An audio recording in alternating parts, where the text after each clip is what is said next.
Notre entreprise existe depuis maintenant plus de 80 ans et on est une chaudronnerie industrielle, donc on a 3 grandes familles de produits, les camions-citernes, les fûts à bière et les stations de traitement des eaux usées. Aujourd'hui, la part export de la société est supérieure à 50% de son chiffre d'affaires. Donc on va dire d'une manière générale, il y a un produit sur 2 qui part à l'étranger. La Manche, ça reste un fonds de commerce important pour nous parce qu'on fabrique également des citernes de collecte de lait. Et on a heureusement beaucoup d'entreprises qui sont encore basées dans la Manche pour cette activité-là. Pour l'armée française, on leur fabrique des citernes pour aller distribuer du carburant sur le champ de bataille. Donc c'est des citernes tout-terrain assez particulières.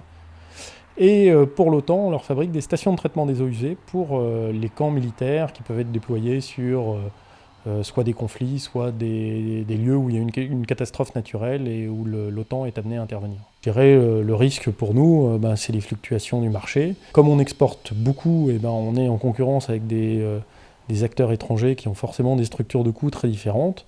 Quand on parle du coût du travail en France qui est très élevé, pour nous c'est un vrai frein à l'export. La remise en question est permanente, donc on est toujours en train de se creuser la tête pour essayer d'innover, trouver des nouveaux produits, essayer de rajouter de la valeur ajoutée dans nos produits pour se différencier. Il y a 80 ans on fabriquait des bidons à lait, ensuite on a embrayé avec les citernes de collecte de lait et les fûts à bière.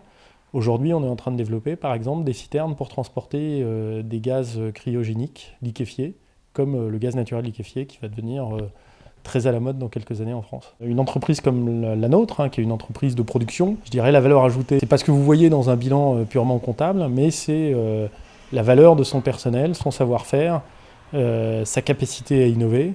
Et aujourd'hui, je dirais la principale ressource de notre entreprise, c'est son personnel.